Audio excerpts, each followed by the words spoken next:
begin with a prayer preparation. Lord, now we come here today to hear your living word. Help us to understand today more clearly the ways in which you work in us. Our hearts are open to you, Lord, and our spirits are filled with you, but we need more clarity on how you work in us to change us and to transform us into persons that represent you in this world. Help us to meditate upon these things, to investigate our own lives and see how that is going for us. Help us to understand more clearly how we might improve those works in our life. For we pray it in Christ's name. Amen. Well, today I begin a new series, 4 sermons, on the subject of how Christ works in us. It doesn't take long if you read the New Testament to understand that that's what the Christian life is about. It's about Christ living in us and working through us, thereby changing us and transforming us into new creatures upon the face of this earth. So, if we're going to be those who live the Christian life, then we had best really understand how Christ works in us and what kind of work that is and what comes from it. So today, I begin with the first actual work of Christ that we find in the New Testament. It's a work that is seen in the gospel reading we had here just a few minutes ago, in which Jesus calls the first disciples. And he makes it clear to them what work he's going to do through them and what work they're going to do. It's one and the same thing. He says to them, I know you know it by heart, "Come and follow me, and I will make you fishers of persons." This is the idea. Christ is in us to make us into those persons who fish for others. Christ is the owner of the boat, so to speak. We are the fishermen, so to speak, and the fish are the people of the world. It's a fairly simple idea. It's our job to go and bring the people of the world into the boat with Jesus, so that we all might be safe, secure, and filled with God in this world. So it's not a hard thing to understand. But what it is hard to do is to actually do it in our lives, to actually carry out that understanding, to let Christ turn us into fishers of people. This is what I want to talk about today. And I want to talk about why we have some troubles becoming fishers of persons. And I want to talk about what we really need to feel and to know in order to become effective and good fishers of people. The first point I would like to make has to do with this idea of fishing. If you think about it, it's a really unusual and odd analogy. Jesus could have talked about, I'm going to make you shepherds of the sheep. That would be something we might understand a little better. But why does he pick fish? And why does he pick the image of fishermen? What's behind that? We really need to understand that if we're going to feel what we need to feel and think what we need to think in order for Christ to work through us to turn us into these fishers of others. So the first thing then is we have to ask the question, how are people like fish? Why choose fish? Fish is the analogy. It's obvious that Jesus is saying, people are like fish, and I want you to go get those fish and bring them into my boat. Why are we like fish? I never thought about myself being a fish. Never thought about that. And so, I've done some meditating upon it, and I'd like to share with you some thoughts about why Jesus would choose the idea of people being like fish. Because once you understand that, I think you'll understand more clearly how you need to feel about others in this world. As I was meditating upon that during my little vacation down to Salinas on the coast, one of the things I love to do while I was meditating and thinking about these things, I like to watch the ocean. We have a good view of it there.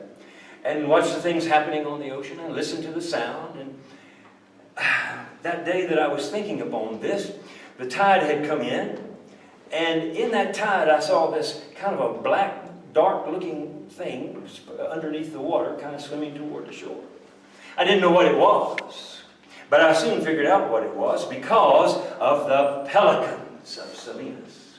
I don't know if you've ever seen the pelicans in Salinas. They're brown pelicans, big birds with this huge pouch under their beak. And what they do is they fish for the fish. And when they fish for the fish, it's a beautiful sight to behold. It's mesmerizing. You sit there and watch it. And they realized what that dark spot was. It was a school of fish. And they said to themselves, we're going to have a good lunch today. And so here they came, zooming right along the edge of the water, just right almost in it, and looking. And then when they would see those fish in there, zoom up, they could turn around and zoom, dash right back in, come back up, and you could see the fish kind of wiggling in their little pouch. They were having a feast, and they were having a field day. There must have been, I don't know, 20 or 30 of those pelicans out there.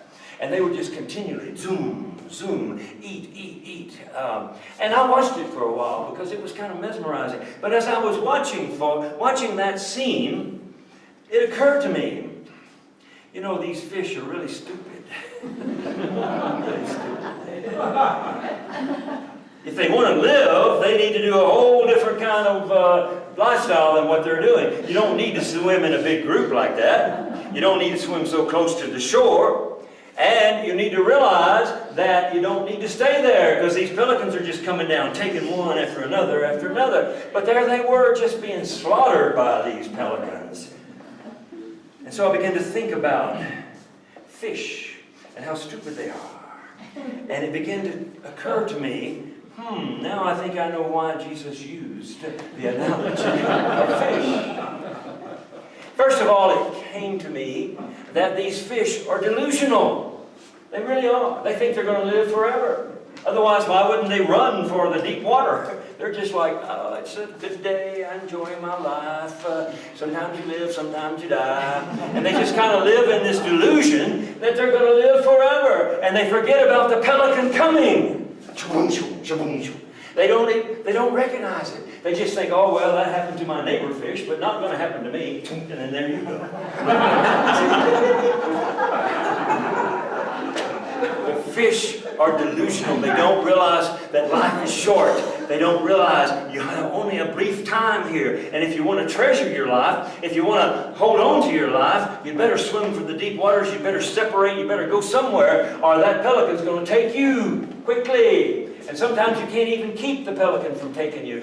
You know, we've heard stories this week with all kinds of people that died before their time. I'm thinking of Kobe Bryant, 41 years old. I'm sure he didn't think he was going to die. His 13-year-old daughter, I'm sure she didn't think she was going to die. Humanity just doesn't think we're going to die. We just think, oh, well, maybe someday I'll die.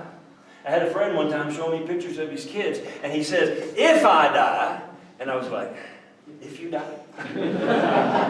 Where did that idea come from? It's not an if. It's a fact. The pelican's out there, and the pelican's coming for you. So if you are a human being or if you're a fish, you got to watch out for this delusional life in which you do not realize how short your life is and how precious it is, and you shouldn't be wasting your time just swimming around in the warm water enjoying what you think is a wonderful life. You need to make something of that short life because it is short.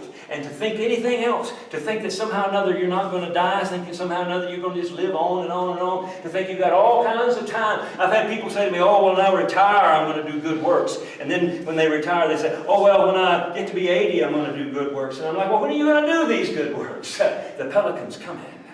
And you better wake up to the truth that you've got a short life, and you best make the most of it that you can. So fish are like that. And another thing that occurred to me is that they're blind in the sense that they go in a group. There's no free thinkers among the fish. If you ever sit there and watch fish swim in a school, they just, wherever the school goes, that's where they go. They dart over here, they dart over there. Whatever the group thinks, whatever is supposed to be the way we all go together, that's the way they go. That's how fish live. They don't think for themselves. They go with their school. And I thought about humans. You know, we're kind of like that as well. Whatever our culture says we should do, whatever our social group says we should do, or our political party says we should do, whatever the group says, that's what we think is the way it should be. And so we go swimming in this group, not able to decide for ourselves what is right and what is wrong. A fish never makes that decision. Wherever the group's going, that's where I'm going. And that's how they got into the line of the sight of the Pelicans, by going with the group. And that's how they all got killed that afternoon. So, delusional and blind to what's right and wrong. And then finally, the last thing that occurred to me as I was looking at the fish and thinking about fish, they're aimless. I've never seen a fish have a purpose. Never. There's a pier at Salinas. You can go out at night and they have a light. You can watch the fish under the water. And they got no purpose. They swim over here, swim over there, swim over here, swim over there. They're just swimming wherever they feel like swimming. No purpose to their lives whatsoever. And I thought to myself, that's how humanity is also. No real purpose. We're just living. And as I was thinking about that part, I had my earplugs in because I was listening to some golden oldies music, trying to just relax a little bit. And at that one moment, when I thought about the aimlessness of fish and the aimlessness of humanity, the old, not old now, it's old now, it wasn't old when I was there. It was the disco song from the Bee Gees, Staying Alive, Staying Alive. And I thought to myself, that's all humanity is interested in, staying alive. Staying alive. Don't have a purpose, don't have a meaning, I'm just staying alive. So now I could begin to understand why Jesus used the analogy of fish, because he understood there's a lot of commonality between us and the fish. We too are exactly that way. We live this delusional life thinking that we're just going to keep on going and going and going. We live this blind life where we really can't decide for ourselves what is right and what is wrong. And we live this kind of aimless life without any purpose. So if you think about it, you begin to feel kind of sorry for the fish. And that's what came to me as I was thinking about these things. I began to feel kind of compassion for these fish. And I thought to myself, boy, if I could go and preach to the fish, I could save a lot of fish. But then I realized I don't speak fish. But what I do speak is human. So I can go to humanity, and I can have compassion for humanity. And I can think about the vast numbers of humanity that are just like that, living these delusional lives, living these blind lives, living these aimless, purposeless lives. And it touches your heart when you begin to see how many lost people there are in this world who really have no idea of why they're here, what they're supposed to be doing, and who they are. And all they need is somebody to share with them that good news of who they really are and why they're here, what they should be doing. All they need is somebody to care for them. And so I begin to realize that that compassion is what must be felt. But you can't feel it until you understand just how sad humanity is. If you just think that humans are just all fine and they know everything and they're all good, then you don't have any compassion. But if you realize, as Jesus once said, they're like sheep without a shepherd, or they're like fish that don't know what they're doing, then you begin to have this compassion that says, you know, I need to help these people. I need to help these fish. I need to help them have a better life than what they're having now. Because I realize what the nature of their species is. And this is the nature of our human species. We who are now in the boat with Christ, we are the divine ones. We've discovered a new life. We understand what the purpose of life is, who we are, why we're here, and what we're supposed to be doing. But there's a vast world out there that has no idea what that's about. And if you have that compassion in your heart that says, I need to help others find out what I have found out, then you can begin to see the work of Christ in you as that Christ Spirit begins to reach out to others who are not here with us and explain to them and share with them, this is who you really are. This is why you're really here. And this is what you really need to be doing. So I now understand clearly why Jesus used that image of the fish. Because he wants us to have compassion for the humans that do not yet know the truth about their lives. Now, that's one thought. But there's another thought there. And that is, again, this image. This image of fish is great, but the fish are to be brought into the boat. Now, if you've ever fished, you know what happens to a fish when you bring him out of the water and you put him in your boat? Flop, flop, flop, flop, flop. And pretty soon he dies. So if we are bringing people into a boat, we're bringing them into a boat to die, basically. And that's absolutely true. We're bringing people into a community where they die to their ego, where they die to the world they used to live in, where they die to the way they used to live, so that they might be able to find a new and wonderful life. The boat is for them a sanctuary, those that we would bring here. But you've got to understand that in the terms of what it feels like to be in the boat as opposed to being in the water. You know, that's a tremendous thought to think about. How does it feel to be in the boat as opposed to still be swimming around in the dark, blind, aimless life of this world? As I was thinking upon that, I remembered a time in my life when we moved from West Texas. We moved to a town near Dallas called DeSoto. And that's where we lived for about 4 years. Now, DeSoto was a small town and not a big deal there. But the thing about DeSoto was it was right in the middle of what they call Tornado Alley. I didn't know what that meant. But, you know, they have tornadoes in North Texas quite often. And this is the place where they tend to always go right through in that area. But anyway, so we were all talking about how the tornadoes were bad and how we needed to do this and that. But the thing that was most interesting about that experience was that in our backyard, or actually in the field behind our house that belonged to the neighborhood area, we had what was called a storm shelter. It was just a big hole cut deep into the ground with an arch of a roof over it made out of cement with a big wooden door that you could open up and stairs that would go down into it. It was not a luxurious place. It was always kind of full of water and bugs and things of that nature. But they always told me, said, son, if there's ever a tornado, this is where you go. That's what my dad told me. And so I thought, well, I'm not sure I want to go down there. But one season, this Category 5 tornado came. I don't know if you've ever been near a Category 5 tornado, but it's one of the most terrifying things I have ever experienced. Just the noise itself is phenomenally amazing that you could ever have such noise as that. But anyway, we had always shared in our little neighborhood that if ever a big storm came, everybody who lived there could be in the shelter with us. It didn't belong to us, it belonged to the community. And so the alarm had gone off, the sirens were sounding. Actually, you could see the thing coming on the horizon. And so we were all just terrified, running around, getting everybody we could together. Let's get in the shelter, get in the shelter, get in the shelter. And so there we were going. But I had a little friend, his name was Johnny. Johnny and I were great friends, and he had a little dog named Perky. I can remember that to this day. And I could not find Johnny. I couldn't find Perky, and I couldn't find his parents. And the wind was getting so strong, we couldn't even hear each other yelling. But I went out there, my father went out there, and then all of a sudden his parents showed up from around the corner, and we're all yelling out as loud as we can, Johnny, Johnny, where are you? And I remembered a place that we used to hide when we played Cowboys and Indians. And I said, over here. So we went over to this place where there was a cistern under the road, and there he and little Perky were inside of that. We grabbed them up and we ran for that door as fast as we can. And we finally got in there just about the time that tornado was bearing down on our house and our neighborhood. And let me tell you, it sounded like being underneath a freight train going 60 miles an hour. Just holy terror.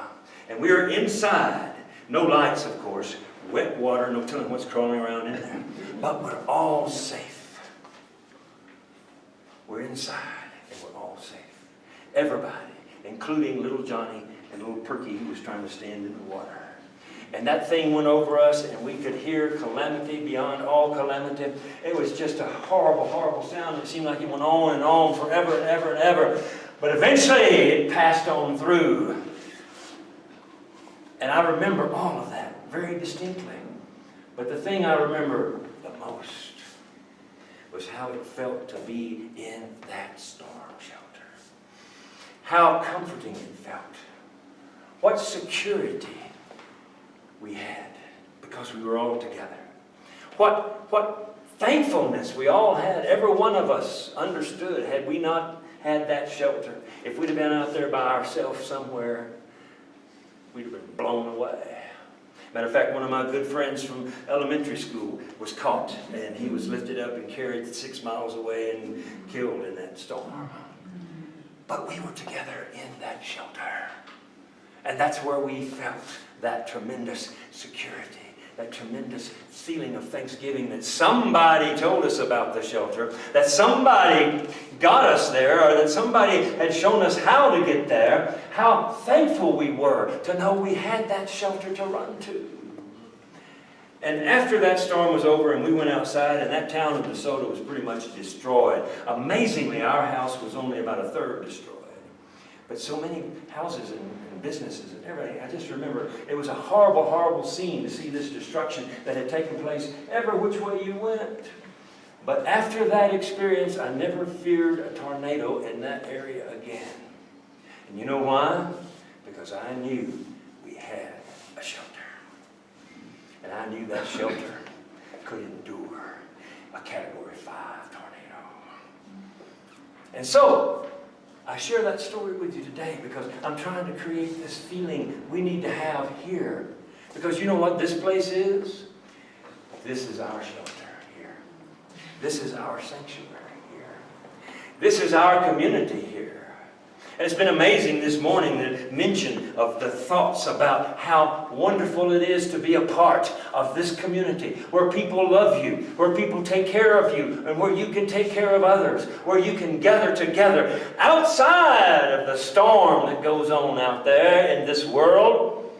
You can gather in here, and in this sanctuary, you can find the security of being with the people of God and the security of being with God. And in this sanctuary, you can find and feel in your hearts how wonderful it is, how grateful you are to know you have a place like this.